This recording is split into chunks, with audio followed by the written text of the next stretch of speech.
AI-ական բանա փոխվել, AI-ի մեր կյանք մտնելով էս վերջի 2 տարում։ Երբ որ ինչ-որ նոր feature-ը release լինում, մի 100 հատ ստարտափ փակվում են։ CV-ում արդեն երևի մի հատ հատուկ տող պետք է լինի, դուք vibe coding skill set ունեք, թե չէ։ Այն, որ հիմա արհեստական բանականությունը շատ ավելի շատ չի ազդում գործազրկության վրա, ինձ թվում է նաև այս ֆակտորը կա։ Դուք կարող եք գնացել բիզնեսը US-ում առանց US այցելելու։ 4-5 հոգանոց խմբերը կարողանում են շատ ավելի մեծ բիզնես ապահովել, քան նախկին 40, 60, 400, 600 հոգանոց կազմակերպություններն էին։ Փոքր թիմի ամենամեծ առավելությունը դա որոշումների կայացման արագությունն է։ Մի քանի խորհուրդ նրանց, ովքեր ուզում են դառնալ product manager։ Քո խնդիրը ոչ թե սիրահարվելն է քո product-ին, այլ սիրահարվելն է այն խնդրին, որը դու լուծում ես։ Սովորիր մասնագիտություն, որը սիրում ես, եւ ստիպված չես լինի աշխատել կյանքում գոնե 1 օր։ Այսօր բարձելու ենք, թե որքանով է Կոնֆուցիոսի այս հայտնի արտահայտությունը product management-ի մասին։ Մասնագիտությունը փորձելու ենք բացահայտել Ամերիաբանկի դուսր կազմակերպության Ձինոյի Chief Product Officer Հայկ Մինասյանի հետ։ Հայկ, բարի գալուստ։ Շնորհակալություն հրավերքի համար, շատ ուրախ եմ այստեղ գտնվել։ Իդեպ սա այս տաղավարում մեր առաջին էպիզոդն է։ Ոնց է հավանում ես։ Շատ գույները շատ լավն է եւ տենց ինչ որ հետաքրքիր առակա։ Հուսով եմ ավելի տրամադրող կլինի խոսակցության համար։ Հայկ, բավականին բազմազան ճանապարհ ես անցել, ես փորձեցի մի փոքր ուսումնասիրեմ, ու որ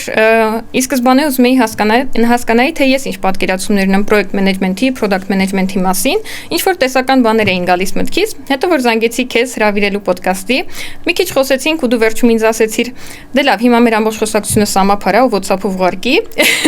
Այստեղ մի քիչ ավելի գործնականորեն ես պատկերացրեցի ինչի մասին է խոսքը։ Հիմա կխնդրեմ դու մի քիչ պատմես քո գործունեության մասին, որտեղ ես այս պահին, ինչ պրոյեկտներ ունես։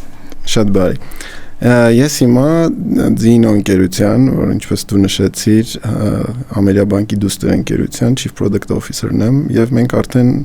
շուրջ 2 տարի գործունեություն ենք իրականացնում, այս 2 տարվա ընթացքում մի քանի պրոդուկտների վրա ենք հիմնականը ֆոկուսացված, առաջինը Event Hub KTM-ն է, MyTourM-ը եւ Paylink-ը։ Այս բոլորի հիմնական, այսպես ասած, ուղղվածությունը ոչ բանկային պրոդուկտների վայնացումն է եւ մենք փորձում ենք այդ նոր ծառայությունները բերել մեր հանրությանը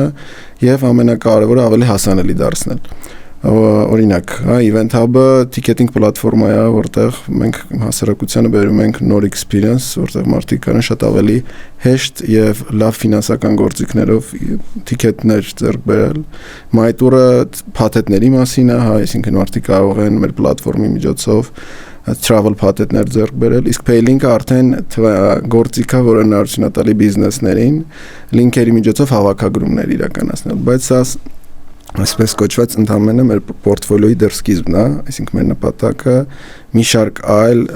ոչ բանկային պրոդուկտներ ձևավորելն է եւ թվայնացնելը, բայց այն նպատակը որ դրանք ավելի հասանելի դարձնենք բիզնեսներին եւ consumer-ներին։ Իսկ որ նշեցիր նոր experience, մի քիչ կմարամասնես, ինչն է օրինակ առանձնահատուկ, որ հենց ձեր product-ին ապնորոշ ու ոչ թե մնացածին։ Օրինակ, սկսենք, չգիտեմ, Event Hub-ից, Event Hub-ը շուկայում երբ որ մենք 2 տարի առաջ մտնում էինք, էականորեն նայում ենք, որ տոմսերի ձեռքբերման process-ը բավականին, այսպես ասած, անհարմար է եւ մեր նպատակն էր ձևավորել այն գործիքակազմները, որը բիզնեսներին այդ դեպքում միջոցառումների կազմակերպիչներին կամ սրահներին, վենյուներին, այսպես կոչված, կարողանան մեկ տեղից հեշտ կառավարեն տոմսերի տեղադրումը, վաճառքը եւ յուզերների համար էլ շատ ավելի հեշտ գնման process լիներ։ Ոնց որ այդ նպատակով սկսեցինք մեր գործունեությունը։ Հիմա շատ լավ այն ստադիայում են գտնվում, որ օրինակ մի շարք խոշոր միջոցառումների դեպքում մենք կարողացանք բավականին լավ end-to-end experience տալ, օրինակ վերջի, չգիտեմ, միջոցառումներից վիտամին ակումբի օրինակ միջոցառումն որ ամբողջությամբ մեր պլատֆորմով է իրականացվում։ Նաև մի շարք խոշոր միջոցառումներ, որտեղ խիստ կարևոր է, որ դու կարողանաս այնպիսի սերվիս մատուցես, որ յուզերի համար հասանելի, արագ եւ մատչելի գործընթաց լինի։ Իսկ մեր պարագայում նաև event կազմակերպիչների համար դա լինի շատ ավելի շահեկան պայմաններով։ MyTour-ի դեպքում դա արդեն տուր փաթեթների թվայնացման գործընթաց է, երբ որ դուք մեկ կլիկով կարող եք, այսինքն տուր փաթեթ ձեռք բերել, չգիտեմ, Եգիպտոս, Կիպրոս, Դուբայ, իրականում այս շրջանակը ավելի մեծանում է, նաև ուղղվածություններն է մեծանում, այսինքն եթե հիմա միայն ֆոկուսացված ենք արտագնայի, արդեն նաև պլանավորում ենք ներգնա, նաև պլանավորում ենք գրուպ տուրեր եւ այլն, այսինքն մեր խնդիրը է մի շարք սերվիսների, ծառայությունների թվայնացումն է, բայց ինչպես նշեցի, ավելի, այսպես ասած, մատչելի եւ հասանելի դարձնել։ Եթե խոսենք ավելի մի քիչ տեխնիկական մասով, փորձենք հասկանալ ոնց է ընդհանրապես այս պրոդուկտների, պրոյեկտների կառուցումը տեղի ունենում ու որն է հատկապես պրոյեկտ մենեջերի դերը այս ամեն ինչում։ Հա, լավ, ոնց որ դիտարկում է, իրականում պետք է մի թեթև տարբերակենք product management-ը project management-ից, հա։ Project management-ը ավելի ուղղված է սահմանված արդեն նպատակին հասնելու տրված ռեսուրսների պայմաններում հասնելու սահմանված նպատակին, հա, օրինակ, չգիտեմ, ունենք որոշակի խնդիր, որ մեր առաջ դրել են, տրվել են սահմանված լիմիտավորված ռեսուրսներ եւ ժամանակ։ Տվել են, որ մենք այդ ժամանակին հասնենք։ Սա ավելի շատ project management է։ Product management-ի դաշտում մենք մի քիչ ավելի լայն, այսպես ասած, շրջանակ ունենք, ու լրիվ մեծ անորոշության դաշտ, որտեղ քո խնդիրը ավելի շատ խնդիրները լուծելն է եւ այդ խնդիրները իտերատիվ լուծելն է, այսինքն, այսպես ասած, deadline-ի գաղափարը ըստ էության մի քիչ կորում է եւ քո խնդիրն է հասցնես շարունակաբար լուծես խնդիրները, դա կլինի բիզնեսի խնդիրը, user-ի խնդիրը եւ այլն, հա։ So մեր դաշտում, երբ որ հիմա խոսում ենք այս պահին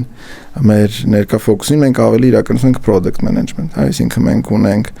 խնդիր թվայնացման եւ մենք փորձում ենք շարունակաբար նոր ծառայություններ, նոր խնդիրներ բացահայտել եւ այդ բացահայտած խնդիրների շուրջ ձևավորել նոր ապրանքներ եւ այնուհետեւ այդ իդեաները արդեն ձևավորել դրանց շուրջ պրոդուկտը մտցնել շուկա, ստանալ վալիդացիա եւ արդեն սա շարունակաբար աշխատում է։ Project management-ը մի թեթև դեպի այլ ուղղություն ենք գնում, որտեղ որպես կանոն այդ եղած պրոդուկտի շրջանակներում որոշակի փուլերի կառավարում է ենթադրում ընդհանրապես։ Product management-ից հիմա խոսենք, հիմա արհեստական բանականության դարում բոլորիս կյանքում է, ինչ որ բան փոխվել։ Երբ որ դու խոսում ես թվայնացումից, ես այստեղ արհեստական բանականության դերը մի քիչ ավելի շատ եմ պատկերացնում, որովհետև շատ գործեր կան, որ հիմա հնարավոր է ավտոմատացնել արհեստական բանականության միջոցով։ Անձամբ ես որ պատկերացնում եմ, օրինակ շատ կարող է ազդել communication skill-երի վրա։ Կարող է մեր փոխարեն ավելի լավ պրոֆեսիոնալ մեյլեր գրել, պրեզենտացիաներ պատրաստել, ստրատեգիաներ որոշել եւ այլն։ Հիմա կխնդրեմ դու քո պատկերացումներն ասես, թե հատկապես որ սքիլերի վրա է ինքը ավելի ազդելու լավացնի ու կան արդյոք սքիլեր, որ կարող է դրանք փչացնի կամ ինչ որ մի ժամանակ դրանք դարձնի ոչ պետքական։ Երևի որ սենց հետ նայենք, AI-ական բանա փոխվել, AI-ի մեր կյանք մտնելով այս վերջի 2 տարում ու պետք է տարբերակել երկու անկյուն, հա, անկյուն որպես product manager-ի քո առօրյան ինչպես է ինքը փոխել եւ AI-ը որպես գործիք product manager-ին user-ների կյանքը փոխելու տեսանկյունից, հա, սրանք երկու տարբեր հարթություններ են։ Առաջի հարթությունում AI-ական բան է փոխվել, ինչի, որովհետև հա, եթե դու որպես product manager իրականացնում ես research-ից հետո data-ի անալիզից հետո գալիս է design-ի pool-ից prototype-ի պատրաստում,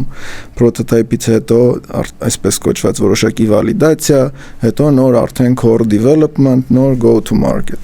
Հիմա երբ որ նայում ենք AI-ը, իրականում AI-ը մեզ հնարավորություն է տալ այս բոլոր փուլերում օգտագործել իրան ու մենք դառնանք ավելի արդյունավետ, հա, այսինքն եթե ժամանակին research անելը ձեզանից կարար AI-ական ժամանակ տաներ, տարբեր կայքեր ուսումնասիրել եւ այլն, հիմա նույնիսկ deep research-ով առաջի իտերացիայով դուք կարեք լավ prompt գրեք, prompt-ը տաք, չգիտեմ 10 րոպե հետո վերադառնաք, տեսնեք արդեն AI-ական կոնտենտա ձեր համար հավաք է, երկրորդ մի քանի իտերացիա իր հետ աշխատանքից հետո նույնիսկ ստանաք որոշակի կոնցեպտ, հա։ Դիզայնի փուլում ընդհանրապես ժամանակակից այսպես ասած կոդինգը կամ vibe կոդինգը AI-ական օգնում է product manager-ին, եթե ժամանակին դուք mock-up եք սարքում, ժամանակ էր տանում դուք կարող եք 2-3 օր ծախսեք, ստանայիք այն mock-up-ը, որը պետքա դիզայներին բացատրեք, թե ինչ եք expect անում իրանից։ Հիմա դա դուք պրոստը prompt-երի մակարդակում շատ արագ ստանում եք։ Այ vibe coding-ից որ խոսեցիր, օրինակ ձեր գործի քանի տոկոսն է vibe coding-ով։ Հա, շատ լավ հարց է։ Իրականում այդտեղ պետք է մի քիչ զգուշ լինել, այս product manager-ներին այսպես ասած մեսեջը, որովհետև երկու անկյուն կա vibe coding-ի։ Vibe coding internal այսպես ասած թուլերի կամ prototype-երի ideation-ի validation-ի համար եւ vibe coding օգտագործել արդեն end user-ին մատուցվող սերվիսներում ամբողջական իրան ներգրավել։ Այս երկրորդում դեռ մի քիչ շուտ է, պետք է մի քիչ զգուշ լինել։ Իսկ առաջինում մենք հիմա շատ ենք օգտագործում, կարելի ասել բոլոր մեր internal tool-երում որոշակի vibe coding-ի էլեմենտներ կան, եթե օրինակ, CRM-ներ բոլորը հիմնված են մեր մոտ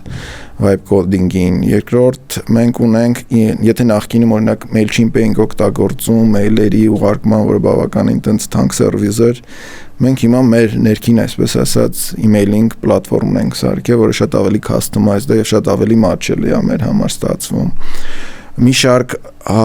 data-ին related հարցերում, երբ որ օրինակ ուզում ենք ավելի լավ deep analytics անենք եւ ավելի քիչ ռեսուրսով vibe coding-ով ներքին հարթակներ ենք սարքել, որտեղ կոնսոլիդացված դատաները մեկ տեղում ենք տեսնում։ Դրա համար հիմա երևի նույնիսկ պահանջը product manager-ների նկատմամբ փոխվել է, այսինքն այնպես մեր CV-ում արդեն երևի մի հատ հատուկ տող պետք է լինի, դուք vibe coding skill set ունեք, թե չէ, նույնիսկ արդեն կա հենց ավելի բացած lovable developer եք կամ rapidly developer եք, թե չէ, որտեղ դա արդեն ոնց որ must-ա դառնում։ Ես ուզում եի դրանց մասին խոսեի, որտեղ հենց քո նշած lovable-ը երևի լավագույն ստարտափերից է, չէ, այս պահին որ կարող ենք նայել իր աճի տեմպերով, ARR-ով շատ բարձր ցուցանիշներ այլ գրանցում։ Հա, ARR-ով շատ բարձր է։ Ես մի քիչ դեպի, ասում եմ, իմ անձնական, ասես ասած preference-ներ դեպի Replit-ա։ Չնայած lovable-ն էլ բավականին լավն է, երևի նև դա որ սովորության հարց է, ինչին եք սովորում, ինչի վրա եք ձեր հիմնական ինֆրաստրուկտուրան կառուցում։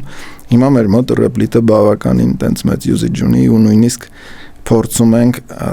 դա ասենց ճակերտավոր պարտադիր դարձնել, որ բոլոր մեր PM-ները կարողանան դա օգտագործել, կամ եթե դա դեռ չի դարձել իրենց ամենօրյա գործիքակազմը, առնվազն փորձեն փոքրիկ էքսպերիմենտներ անել դրանով, որովհետև իմ կարծիքով դա առաջիկայում դառնալու է արդեն շատ ավելի պարտադիր։ Օրինակ ներքին հաղորդակցումը որ նշեցիր, Slack-ի օրինակը հիշեցի, չգիտեմ գիտես թե չէ, Slack-ը ի սկզբանե որ որոշել էին սարքեին, ինքը խաղ պետքա լիներ ու զուտ developer-ները սարքել էին իրենց համար ներքին հաղորդակցության chat, որ կարողանային իրար հետ հաղորդակցվեին։ Այն խաղը որ պետքա պատրաստվեր, առանձնապես հաջողություն չի ունենում, բայց հաջողություն ունենում ես ներքին կոմունիկացիոն chat-ը ու իրականում Slack-ը հիմա այնա ինչ որ մենք ունենք, էլի։ Այո, product management-ում դա համարվում է դասական պիվոտներից ու դա բավականին այն ցուցադրական օրինակներից է իտերատիվ զարգացման, իտերատիվ development-ի եւ պիվոտների։ Իսկ երբ է այդ նուրբ պահը, որ պետքա հասկանալ, որ արդեն պիվոտ անելու ժամանակն է, որտեվ մի հատ գիրք կար, The Lean Startup-ը կոչվում, Eric Rice-ի գիրքը, ես որ կարդում եի, այնտեղ շատ անշված դրա մասին, որ պետքա հասկանալ պահը, որ արդեն պետքա պիվոտ անել ու այդ շատ կարևոր է ճիշտ որոշումներ կայացնելու համար։ Բայց մյուս կողմից էլ օրինակ շատ հաճախ ասում ենք, եթե դու հավատում ես քո գաղափարին, քո պրոդուկտին, պետքա փորձություններից, ամեն փորձությունից ոնց որ չհանձնվել, շարունակել ճանապարհը։ Հիմա երբ այս նուրբ պահը, որ հասկանանք այս փորձությունն է, որին պետքա դիմակայենք, թե ժամանակն է փոխելու ուղղությունը։ Շատ լավ հարց եք տալու, շատ դժվար։ Իրականում տարբեր մոտեցումներ կան պիվոտ անելու արդյոք ժամանակն է թե չէ։ Իմ ընկալումը մի փոքր միգուցե տարբերում է, որովհետև դա երևի առաջի սիգնալն է, դա product market fit ունեք թե չէ։ Եթե ձեր մոտ այդ սիգնալը կա, որ մենք որևէ ձև չենք գնում product market fit-ին, ապա արդեն ժամանակն է պիվոտ անելու, բայց մյուս կողմից էլ դրա հակառակ արգումենտը կա, որ product market fit-ը եթե չկա դուք տենց մի անգամից չեք զգում, բայց եթե կա արդեն դուք գիտեք, նշանակում է դուք անցել եք այդ պերիոդը, բայց տարբեր մեթոդաբանություններ կան, օրինակ ես վերջերս սուպեր շատ լավ use case կար, լավ case study կար, որը օրինակ բերում է հետևյալ շատ simple մետրիկան, օրինակ ասում է surveying run-անում մեր եղած օգտատերերի մեջ եւ հիմնական այսպես ասած հարցադրումը հետևյալն է, թե ինչքան դժբախտ կլինեք, արկամ արդյոք դժբախտ կլինեք, եթե մենք վաղը չլինենք, հա։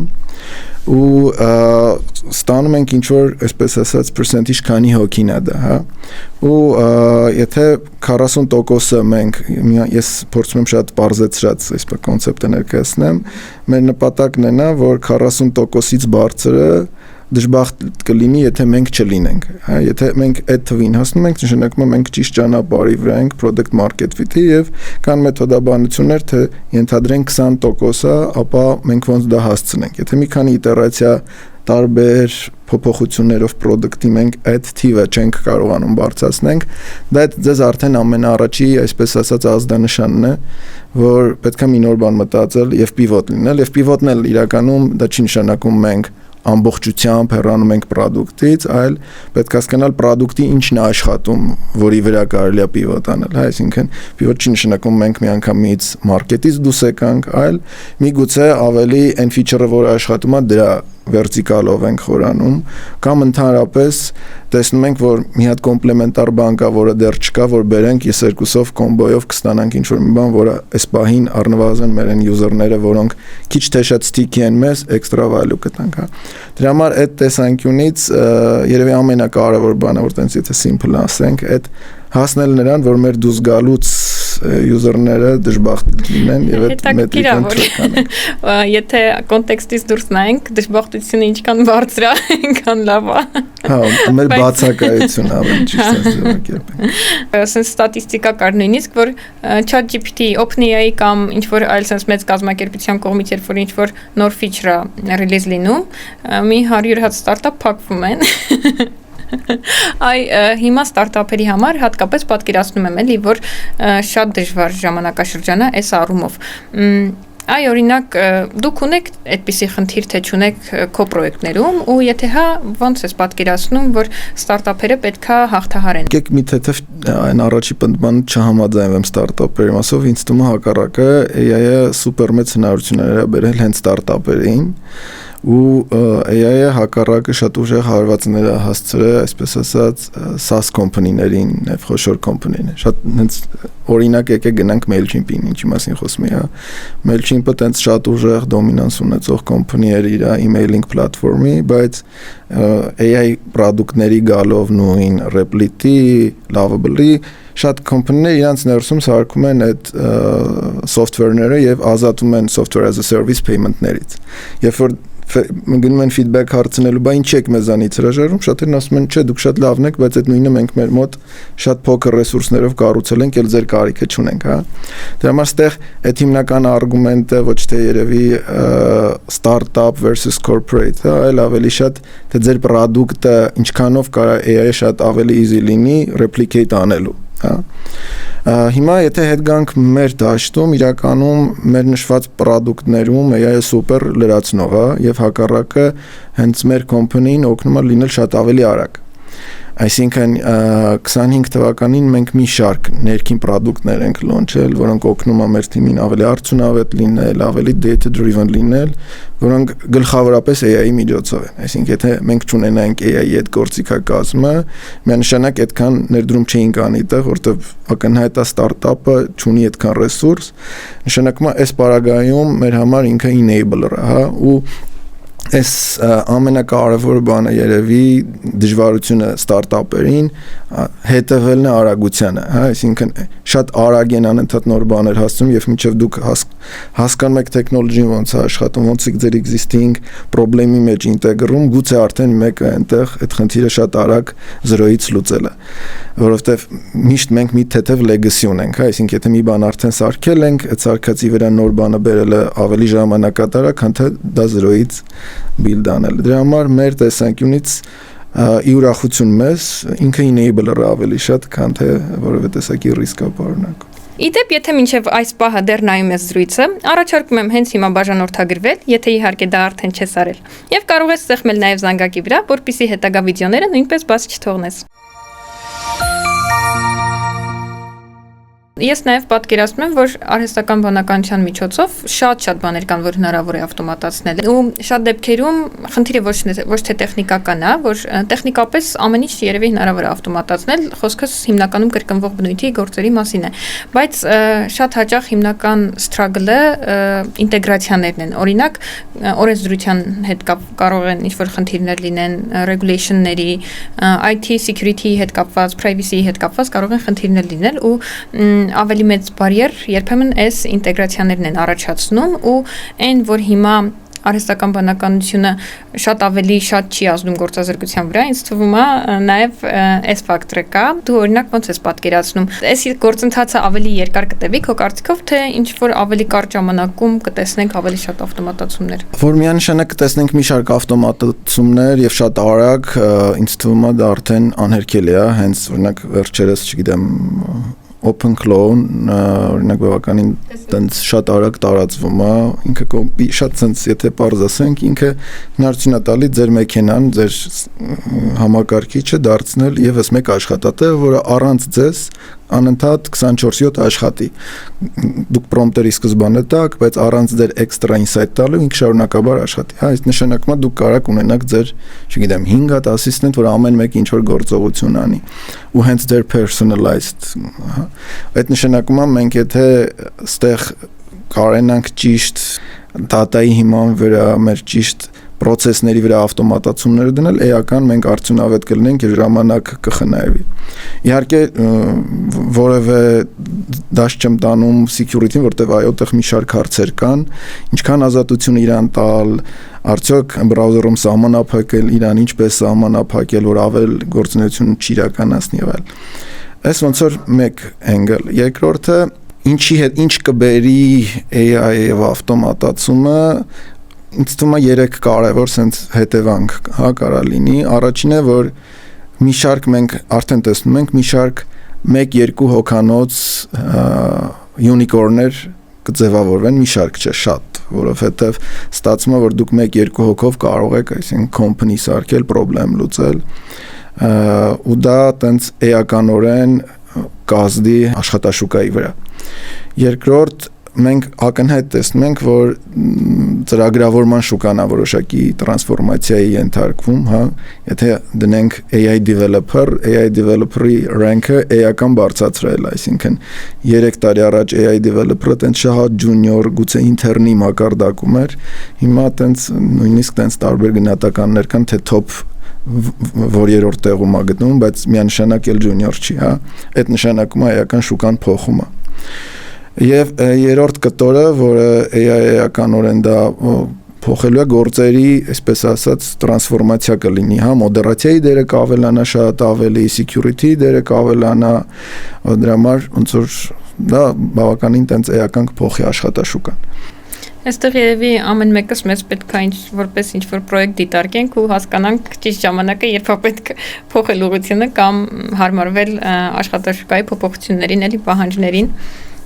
Ամբողջությամբ եւ նույնիսկ product-ին եթե վերադառնանք, միգուցե դեռ շուտ է, բայց երևի product manager, այսպես ասած, հա, title-ը կփոխվի, որովհետեւ կգնա ավելի builder, դա կանոնը դնենք, չգիտեմ, ուղղակի product builder, business builder, բայց դեպի builder-ը գնում, որովհետեւ product manager-ը արդեն իր վրա վերցնում է շատ ավելի գործառույթ եւ դրա համար ասել միայն product manager միգուցե սխալ կլինի եւ հակառակը engineer-ներն էլ են դեպի այդ դաշտ մտնում, այսինքն engineer-ի համար արդեն շատ engineer-ների համար ինքը կոդը չի գրում, այլ ապահովում է, որ այդ infrastructure-ը AI իր փոխարեն կոդը կգրի, իր խնդիրն է ապահովել, որ գրած կոդը իր ուզածը լինի ճիշտ ինֆրաստրուկտուրայով եւ այլ։ Դրա համար մենք երևի գնում ենք այդ builder-ների դարաշրջան, երբ մենք builder-ն ենք եւ արդեն AI-ը մեր ընդհանրապես ասիստենտն է։ Դու էլ դրա մասին խոսեցիր, ինձ էլ է հետաքրքիր։ Հիմա շատ ենք օրինակ հանդիպում кейսեր, որ 4-5 հոգանոց խմբերը կարողանում են շատ ավելի մեծ ինչ-որ նորություն ապահովել, բիզնես ապահովել, քան նախկին 40, 60, 400, 600 հոգանոց կազմակերպություններն էին։ Սրա մասին մի քիչ կխոսես։ Ես կարդացի օրինակ Beatles principle հանդիպեցի ու ինձ ահագին հետաքրքրեց այդ կոնցեպտը, որտեղ Beatles-ում էլ 4 տարբեր անհատականություններ էին, բայց ու շատ էին կռվում իրար հետ, բայց երբ որ բոլորը հանդիպում էին մի տեղում, արդյունքը լավ էր ստացվում, ծորդ Beatles principle-ը այդպես էր բացվում։ Բայց կխնդրեմ դու մի քիչ խոսես դրա մասին։ Շատ լավ հարց է, իրականում ես աշխատել եմ տարբեր company size-երում, աշխատել եմ շատ մեծ company-ում 2000+ մեջտեղը 1000-ի շրջանակներում, շատ փոքր կոմպանիներում, շատ ստենց ստարտափային։ Մենք հիմա էլ ենք ստարտափային, փոքր ենք, 20-30 հոգանոց թիմ է Հայաստանում, որը ամեն դեպքում համարվում է փոքր կոմպանի։ Ու այդտեղ փոքր թիմի առավելությունը բավականին մեծ է, հա, այլ մոռանանք մի պահ AI, այլ խոսենք փոքր թիմի ինչ առավելություններ ունի, փոքր թիմի ամենամեծ առավելությունը դա որոշումների կայացման արագությունն է, որը դες ներդրություն է տալիս շատ արագ, հա, ունենք ստացանք դատայի հիման վրա, նույնիսկ եթե անորոշություն կա այդ դատայի մեջ, չգիտեմ 30-40% այդ դատայի անորոշ է, արագ decision կայացնել եւ գնալ execution։ Մի հատ այստեղ կտրեմ խոսքդ, քանի որ դու նշում ես դատայի մասին անդադ, ես չեմ կարող անտարբեր գտնվել։ Ուզում եմ մի հատ նորից ընդգծենք դատայի կարևորությունը որոշումների կայացման հարցում ու ինչքանով են ձեր որոշումները data driven։ Product-ում դա ամենաերևի կարևոր բանն է, պահանջն է product manager-ի նկատմամբ, որ ձեր decision-ները պետք է data driven լինեն եւ երկրորդ նույնիսկ, չգիտեմ, experiment եք սկսել, product-ն եք launch-ը առանց data-ն ուղեկցող էլեմենտների դա անելը, այսպես ասած, նշանակում է անորոշ ինչ-որ մի բան անել, թե դուք, չգիտեմ, launch-ել եք մի product, որը չեք կարող track անել, ինչա կատարվում իր հետ, ինչն է աշխատում, ինչը չի աշխատում, դա արդեն բավականին ռեսուրսի վատնում է, որովհետև դուք ընդամենը ոչ ճիշտ data-ի հիման վրա հետագայում նոր իտերացիաներ, նոր investment եք անում, որը ձեզ ոչինչ չի բերի։ Դրա համար այդ տեսանկյունից data-ն խտենց խիստ կարևոր է, բայց այս այդ հարցին հետ կգանք ինձ թվում առանձին, հետ վերադառնալով այդ փոքրի եւ մեծի հարցադրմանը, փոքր կոմպանիում նշեցինք արագությունը ամենակարևորն է, բայց արագությանը զատ դուք ունեք լիմիտներ, ինչի որտեղ դուք փոքր եք ու շատ execution անելու համար ձեզ ռեսուրսները պակասում են։ Իսկ հիմա այս նոր ժամանակաշրջանում այդ ռեսուրսները բավականին օգնում է ձեզ դրա համար է երևի ստացվում, որ փոքր թիմերը հիմա մի փոքր ավելի մեծ առավելություն ունեն, որովհետև այդ պակասող ռեսուրսի հարցը մենք փորձում ենք AI-ով ավտոմատացումով լցնել, իսկ decision making-ի կտորը այդ առավելությունը մեկը մնում է, այսինքն մենք էլի մեծ կոմպանիների նկատմամբ այդ առավելությունն ունեն, մենք այդ մեծ legacy սիստեմաները չենք սարքում, decision making-ը ավելի արագ է ստացվում։ Ու երկրորդ կարևոր միգուցե մի քիչ ավելի software development-ի կտորում է, software development-ում, երբ որ company-ն startup-ից վերածում, այսինքն 200, 300, 400 հոգանոց, մենք բերում ենք pipeline-ներ ենք դնում, որոնք ավտոմատ մեզ դանդաղեցնում են, հա, մեզ սարքում են ավելի secure development-ի տեսանկյունից, release planning-ի տեսանկյունից եւ այլն, բայց դա ձեզ դարձնում է ավելի դանդաղ, հա։ Եվ այդ դանդաղությունը, երբ որ շուկայում կան հաջող ստարտափեր, որոնք շատ ավելի արագ են, դարձնում է ավելի ոչ մրցակցային ու այդտեղ է որ արդեն այդ նոր ստարտափերը հաղթում են խոշորներին։ Բայց ստարտափը սկզբի փուլում է իր հիմնական առաքելությունը նոր ինչ-որ բան ստեղծելը։ Ինչ-որ պահից պետք է արդեն այդ value capturing-ի մասը գա, երբ որ արդեն պետք է ստեղծածը պահպանել։ Չի կարող, այսինքն անընդհատ ինչ-որ նոր բան ստեղծվել, չէ՞։ Դժվար է ասել, կարծում եմ անընդհատ նոր բան պետք է ստեղծվի, հակառակ դեպքում բիզնեսը ստագնացիայի մեջ պետք է լինի, կամ ինչպես տենց բոլորիս հայտնի է, ցանկացած կոմպանի ունի այդ իր, այսպես ասած, cycle-ը կգնա մահվան, հա, այսինքն եթե մենք այդ տրանսֆորմացիան չանենք, մնանք այն value proposition-ին ինչ որ կանք, մեկը ինչ որ մեկը կգա մեզ կանցնի, դրա համար այդ մրցակցության մեջ կարծում եմ մեկը անընդհատ նոր value գեներացնելը խիստ պարտադիր է։ Հետաքրքիր է։ Ես եմ որ մտածում, եթե ինչ-որ մի ուղղություն ենք ընտրել, ինչ-որ մի product ունենք ու սահմանափակ չի երբեք ոչ մի բան, բայց դժվար է անընդհատ այդ ոլորտում ինչ-որ նոր բան մտածել, անընդհատ ոլորտից ոլորտ փոխել ուրիշ ոլորտներում փորձել նոր բան ստեղծելը, մի քիչ դա կախված է նաև պրոդուկտից եւ միջավայրից, որովհետեւ միջավայրի փոփոխությունները ձևավորում են նոր կարիքներ յուզերների մոտ, այդ նոր կարիքներ մեր խնդիրն է դրես անել, հա, ու դա բերում է նրան, որ ավտոմատ ձեր պրոդուկտը որոշակի մեծանում է, որովհետև այդ մեծանալուն զուգահեռ խնդիրներ առաջանում տարբեր կտորների իրար հետ աշխատելու, որը ստիպում է ձեզ նորից լավացնել, ու այդ sense անընդհատ շարունակական process է առաջացնում, բայց այդտեղ իսկապես կախված է պրոդուկտից, նույնիսկ կարծում եմ բանկային պրոդուկտների պարագայում, որովհետև եթե մենք խոսենք բանկային, թվում է բանկային պրոդուկտը ինչ է, utility է, որտեղ եւ մենք բիզնեսին, այսպես ասած, ապահովում ենք փող, որպես միջնորդական գործունեություն ենք ըստ էության, նույնիսկ այդտեղ որ դուք տեսնեք, մենք ամենօրյա լավացման նոր value բերելու մասին է, դա կլինի թվայնացման օրակարգում, պրոդուկտների փաթեթավորման օրակարգում, սերվիսի օրակարգում, այսինքն անընդհատ ինչ որ լավացնելու հարց կա, ուղղակի հարցը թե երբ որ մենք ասում ենք լավացնել, ինչի նկատի ունենք, service quality-ի մասին է, pricing-ի մասին է, cost-եր իջացնելու, ավելի հասանելի դարձնելու մասին է եղել։ Դե եթե մրցակիցները շատ են ու ինչ որ մեկը ինչ որ մի բան փոխում է, այս դեպքում առնվազն ինչ որ մի բան անելու կարիք կա մրցակցությանը զուտ դիմանալու համար։ Այո։ Տեսանկյունից եթե նայես, որոնք են հիմնական դժվարությունները, որ կան այս մեծ կազմակերպություններում աշխատելիս ու ստարտափերում։ Ավելի շատ ստարտափերից խոսենք, հա, որոնք են այն հիմնական չելենջները, որոնց ամեն օր օրինակ առնչվում է։ Եկեք երկու անկյուն նայենք ստարտափը, եկեք ավելի շատ խոսենք Հայաստանում ստարտափի մասին, որովհետեւ այսպես ասած մի քիչ ավելի անորոշությունը նվազեցնենք։ Մեր մասին ասեմ, հա, քանի որ մենք գործունեությունը իրականացնում ենք հենց Հայաստանում, Հայաստանի յուզերների շրջանակում, նշանակում ամենամեծ խնդիրը, որ մենք ունենք, դա մարքեթի սայզն է։ Ինչի, որովհետև մենք ըստ էության բավականին փոքր երկիր ենք, օգտատերերի քանակը ըստ էության սահմանափակվում է, երկրորդ մակարդակով սահմանափակվում է թվային digital user-ների եւ digital experience-ի մասով, ստացվում է դուք արդեն ի սկզբանե ապրիորի ունեք փոքր մարքեթ։ Երկրորդը մենք չնայած բավականին լավ միտումներ ունենք վերջի ժամանակահատվածում թվայնացման, մարդիկ շատ ավելի digital experience-ին են կողմ եւ չեն հանդուրժում վատ digital experience-ը, հա, նույնիսկ արդեն տեսանելի է մարդկանց կողմից review-ների տրամադրումը, օրինակ, չգիտեմ, 2-3 տարի առաջ տենց միֆ կար, որ review չեն գրում, հայերը տենց feedback չեն տալիս, հա, հիմա ակնհայտ է, որ դա էլ այդպես չէ, արդեն մարդիկ բոլորը հակառակը review են տալի, մանրակրկիտ են տալիս, review տալով ակնկալում են ինչ որ նույնիսկ incentive, դրա համար այս առումով ոնց որ մենք ունենք որոշակի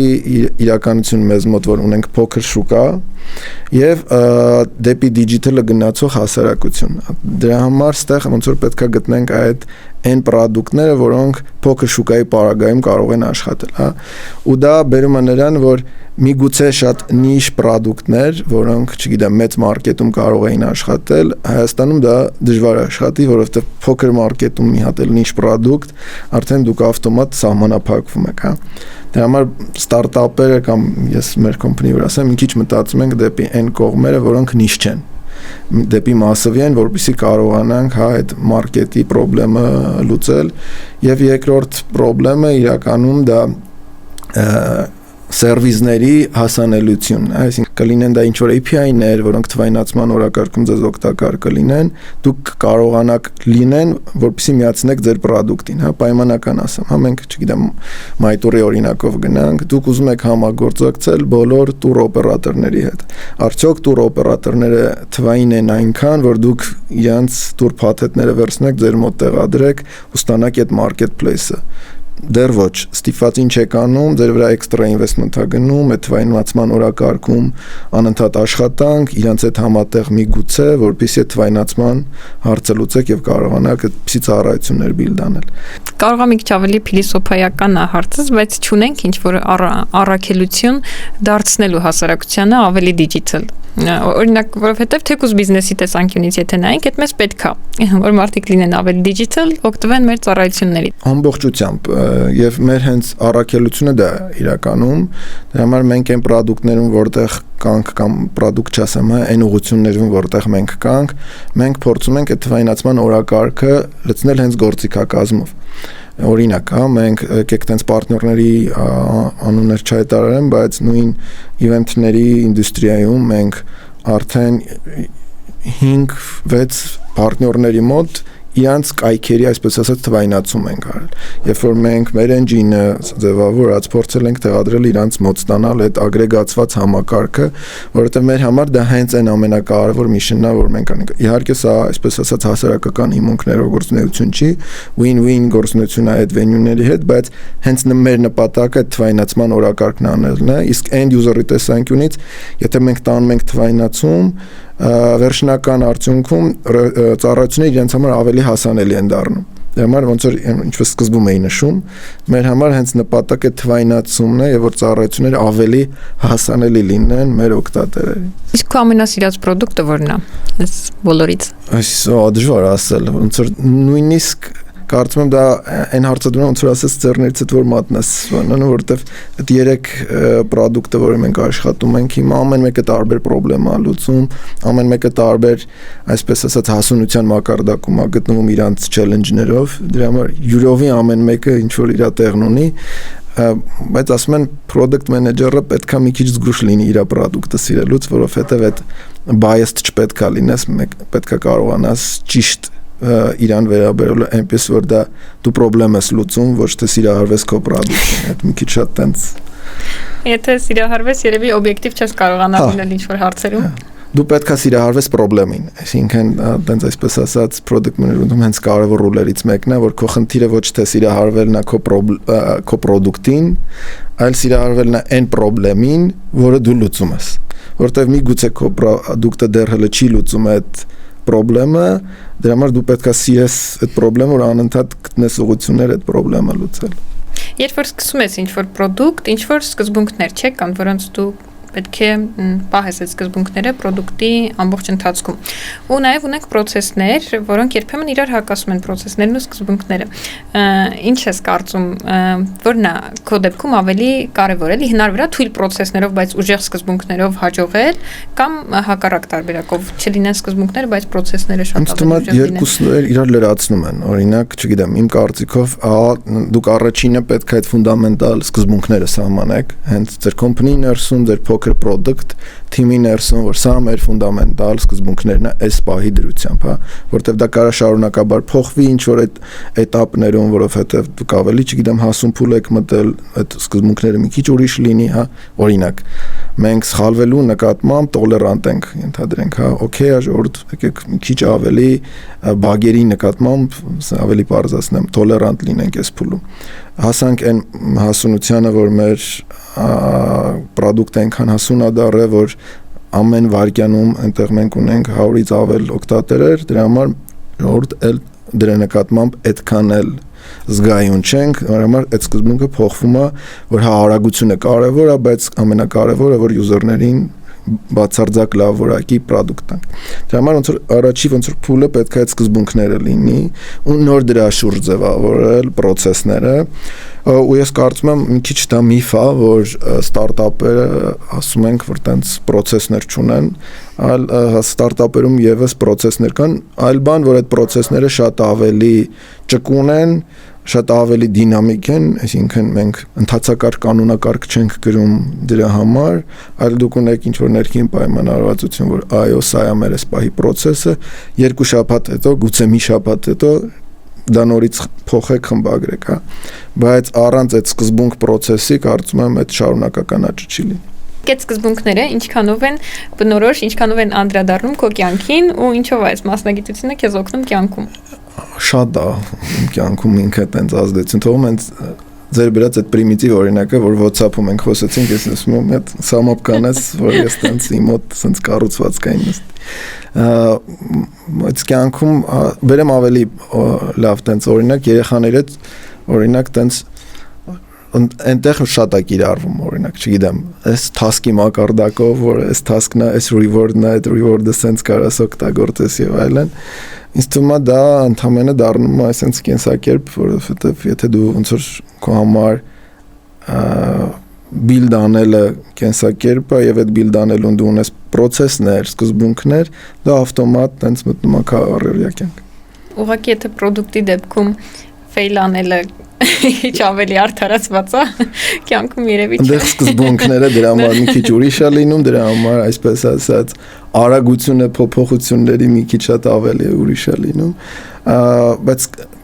կոնցեպտուալ գործիքակազմի տեսանկյունից կարծում եմ շատ բան կիրառվում է հենց այսպես ասած տեղից գնում է մեր կյանքում, նույնիսկ ասում եմ երեխաների կրթության մեջ։ Ու ունես նաև կողքից պրոյեկտներ բացի քո հիմնական աշխատանքից, չէ՞, ու ինձ հատկապես Արևահամն է հետաքրքիր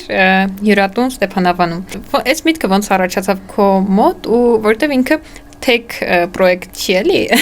կապ չունի մյուսների հետ, ինչ որ դու արել ես, որտեղից այս միտքը ծագեց ու մի քիչ իր մասին կպատմես։ Հա, ինքը նույնիսկ պրոյեկտ ասել է իրան մի քիչ այսպես ասած մեր համար ինքը ավելի շատ եղել է ընդհանրապես կենսափորձ։ Հիմա էլ է դեռ կենսափորձ այն առումով, որ մենք որոշեցինք ունենալ այդ փոքրիկ հյուրատունը, որովհետև մի պերիոդ կար, որ կոവിഡ്ի ժամանակ լորին շատ էինք շրջում, լորին տենց արվեցինք, շատ հավանեցինք ու մի նմանատիպ որոշ պրոյեկտներ դնենք տեսանք ու ասացինք վայ մենք եք ուզենք sense բան, որովհետև բավականին լավ միջավայր է համ networking-ի, համ երեխաների համար, համ մեր համար ազատության ու այդ պերիոդում էլ այնպես էր որ ես USA աշխատում ամբողջությամբ remote, ինքը շատ հարմար էր։ Տենց ու սկսեցինք այդ պրոյեկտը։ Հիմա ինքը դառել է այսպես մեր տենց կենսակերպի ամենակարևոր էլեմենտներից մեկը, որովհետև նախ այնտեղ հեշտ է ինձ մասնավորապես աշխատելը, որովհետև դու կտրվում ես մի շարք այն պրոյեկտները կամ պրոդուկտների վրա, որ պետք է դու անձնապես ֆոկուսացված աշխատանք անես, քեզ այդ լրիվ ազատությունը տալիս է։ Երկրորդ շատ լավ networking-ի հնարավորություն է, որովհետև շատ տարբեր լավ ասում ընկերներ հյուրեր են գալիս, որոնց հետ տարբեր իդեաներ ենք քննարկում ու տարբեր տենց workshop-եր ենք կազմակերպում, դրա համար դառել է այսպես ասած կենսակերպ։ Որպես կոմերցիոն իրան տենց դեռ ինչքան էլ հավում ենք տեղ բիզնեսը ռան ենք անում եւ այլն, բայց իրան ի սկզբանե չենք դիտարկի, այսպես ասած, բարձր ROI-ով պրոյեկտ, որից expect ենք անում, իրանից շատ շուտ հետ վերադարձ ավելի շատ տենց capital investment է եղել։ Տեսնենք, իրականում իր մասով տարբեր էլի տենց իդեաներ կան, որ մենք կարենք օգտագործենք տարբեր հենց product-ի, տարբեր launch-եր փորձենք այնտեղ անել, տեսնենք ինչ կստացվի։ Շատ հետաքրքիր է, ես էլ ինքս էլ շատ սիրում եմ լորին, Արևահամ էլ կայցել եմ անպայման մի օր։ Սիրով քեզ սպասում ենք այնտեղ։ Իսկ Ռիչմիի մասին ինչ կասես, ինքը բավականին հետաքրքիր հարթակ էր ու կարծում եմ նմանը չունի Հայաստանում ինչ որ այլ պլատֆորմ այդ մասով կա։ Բավական լավ պատմություն ունենք, տեն շատ այսպես ասած ոտի վրա ձևավորված պրոյեկտ է։ Արձակուրդ է անցած տարի տենց հոկտեմբերի կողմերն էր, սեպտեմբեր, ընկերներով տարբեր տենց քննարկումներ էլի Հայաստանում շուկայի նրբությունների, Հայաստանում ոնց է ինֆլուենսեր մարքեթինգը աշխատում, մեր բիզնեսներում մենք ենք խոսում, ես է շեյր անում, որ ինֆլուենսերների հետ աշխատանքում, մասնավորապես մեծերի հետ արդյունավետության խնդիր կա, որովհետև gain versus իրենց engagement կամ բերած business impact այդքան բարձր չի, ու դե օրինակ տենց տարբեր քննարկումներ եկանք որ իսկ ամենալավ աշխատում են միկրո եւ նանոները, ինչի Հայաստանում այդ կտորը չի զարգացած բան, ու եկանք այն իդեան, որ ինչի չսարքել տենց marketplace ու շատ արագ մի քանի ընկերներով փորձեցինք տենց research անել, հասկանալ ինչ կա ու մի փոքր տենց research-ից տեսանք, որ իրականում այո Հայաստանում այդ խնդիրը տենց կա, Հայաստանում բացակայում է տենց product, բայց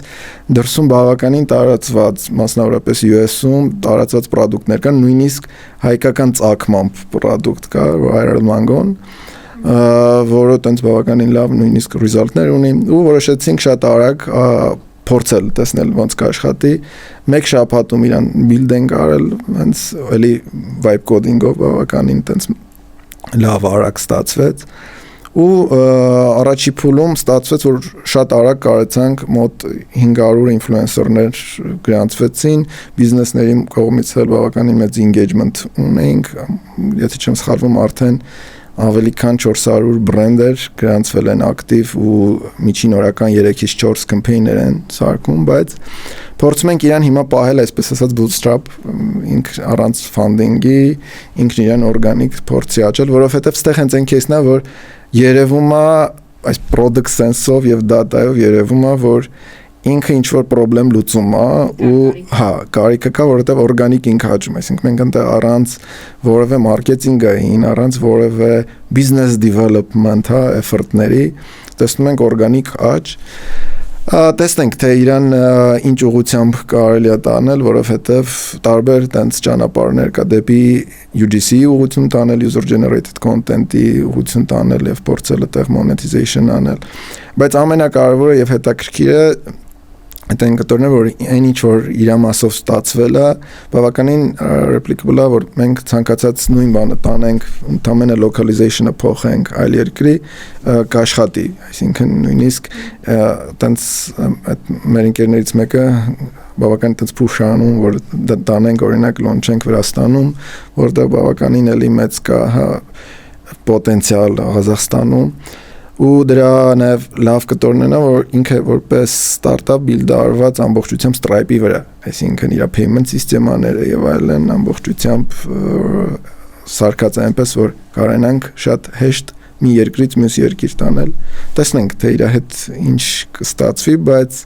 այս պահին թվերը իր բավականին օրգանիկ լավ աճեն գրանց։ Ես այդ մտածում եի, երբ որ նախորդ product-ի մասին խոսալուց market size-ից էինք խոսում ու Հայաստանում դա բավականին փոքր է,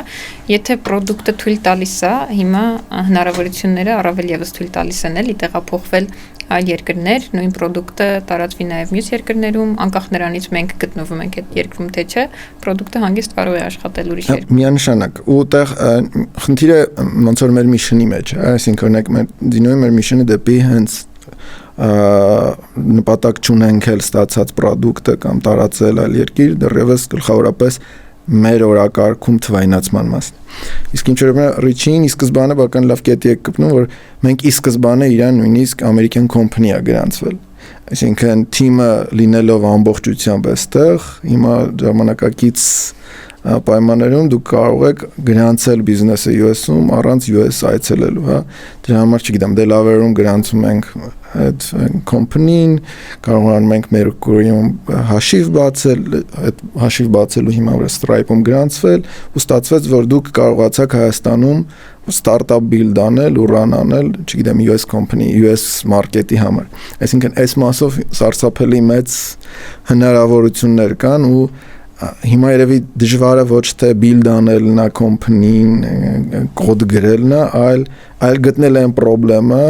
որի շուրջ կարելի է դա անել, հա, նույնիսկ այդտեղ ռեսուրսի տեսանկյունից կամ մարքեթինգ հասանելիության տեսանկյունից այդ խնդիրները հիմա շատ ավելի հեշտ լուծված են։ Նույնիսկ Հայաստանում մենք մի քանի լավ օրինակ ունենք, էլի, երբ որ ստարտափեր են եղել իրենք սկզբից, հիմա հասել են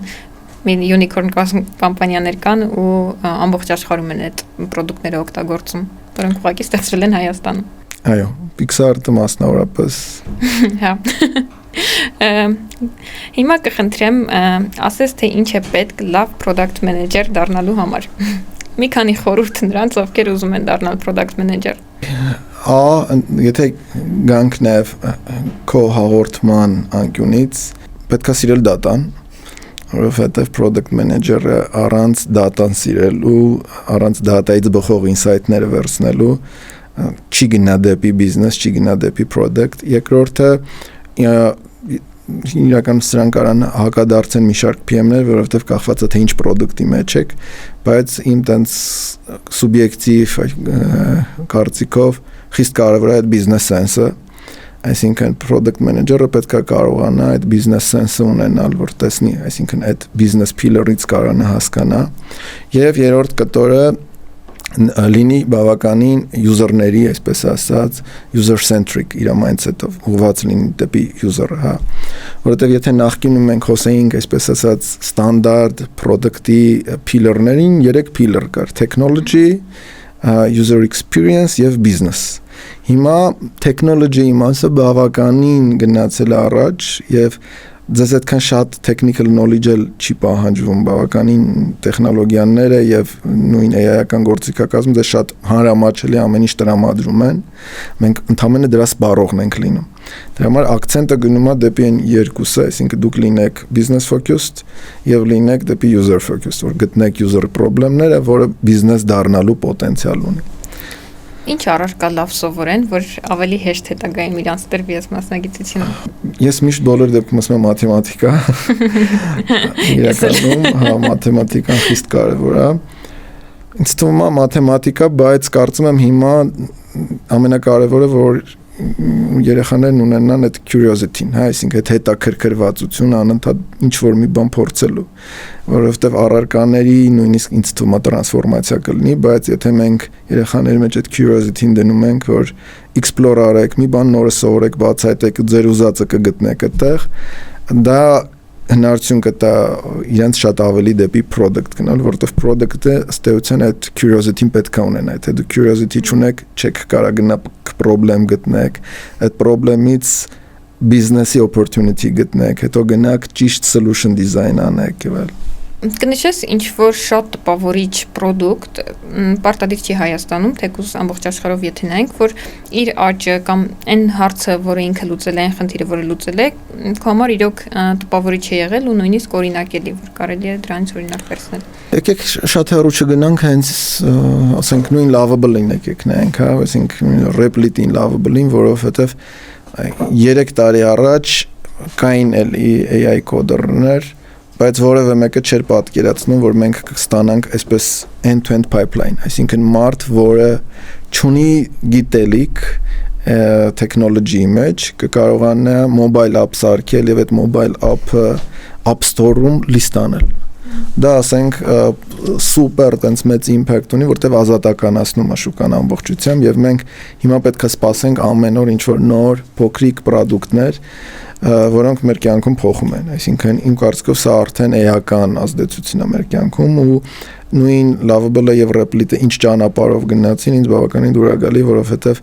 ամբողջությամբ ազատ էին այդ սխալվելուն, այսինքն այն առաջի վերջնները, որ մենք տեսնում ենք Replit-ի եւ Lovable-ի, այն կոչվում է edge-ի վրա էին, այսինքն սահմանի վրա էին, որովհետեւ այդտեղ AI-ից էր կախված, որովհետեւ բոլորն ասում են դա AI այդքան այդ որակով չի, որպեսզի կարողանա այդպիսի բան անել, բայց իրենք այդ edge-ի վրա լինելով հանդերձ կարողացան ինչ-որ experience ստանալ, եւ որ AI որակը մի քիչ լավացավ, արդեն էական տրանսֆորմատիվ impact ունեցավ բոլորիս վրա։ Հիմա դու օգտագործում ես Replit-ը, շատ բավականին, եթե տենց չասեմ ժամանականակով, բայց միանշանակ ես օրվա մեջ 10-20% Replit-ում կլինեմ։ Հետաքրքիր է։ Ինձ նաև քո թիմից հետաքրքրվում էին, ինչով է հատկապես Gino-ի թիմը տարբերվում այն թիմերից բոլոր, որը դու ունեցել ես։ Մենք բավականին լավ, սուպեր լավ թիմ ունենք հիմա, ունենք մարդիկ, որոնք շատ ուժեղ ownership ունեն այն ինչին անում են։ Այսինքն դա իմ կարծիքով product-ում ամենակարևորն է, որտեղ դուք վերցնում եք ownership, վերցնում եք ռիսկեր ձեր վրա, վերցնում եք execution-ի, այսպես ասած, agenda ու դա տանում եք առաջ։ Ու այս առումով մենք հիմա շատ բավականին լավ թիմ ունենք ու նույնիսկ կարծում եմ շատ վտանգավոր է այդ թիմը արդեն էքստրա համալրումներ անելը, որովհետև եթե size-ը մեծանա, միգուցե մենք այդտեղ արդեն խնդիրներ կարող ունենանք, իսկ այս թիմը, որ այսպես ասած, շատ փոքր խնդիրների վրա focused թիմը, որը full ownership ունի այն ինչի վրա անում է։ Որ սկզբունքը հատկապես կառանձնացնես ձեր ներթիմային հարաբերություններում, որ օգնել է թիմին այդքան լավը դառնալու։ Առաջինը դա, որ մենք full transparent ենք, որ երբ որ մենք խնդիր ենք տեսնում, մենք այդ խնդիրը բարձրաձայնում ենք, հա, ու չենք թողում այդ խնդիրը,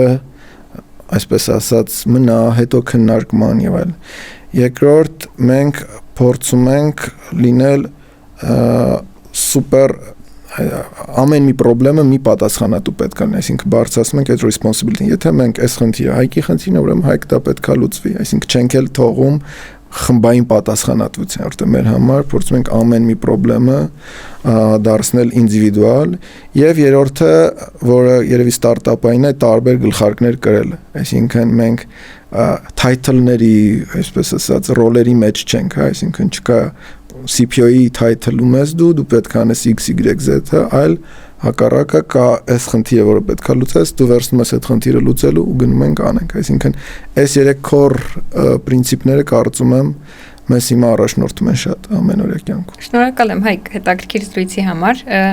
Կարծում եմ եւ հուսով եմ կարողացանք մասնագիտությունը ավելի մանրամասն բացահայտել նրանց համար, ովքեր հետաքրքրված են կամ նույնիսկ չգիտեին մասնագիտության մասին եւ հիմա կկարողանան ավելի հստակ պատկերացումներ կազմել։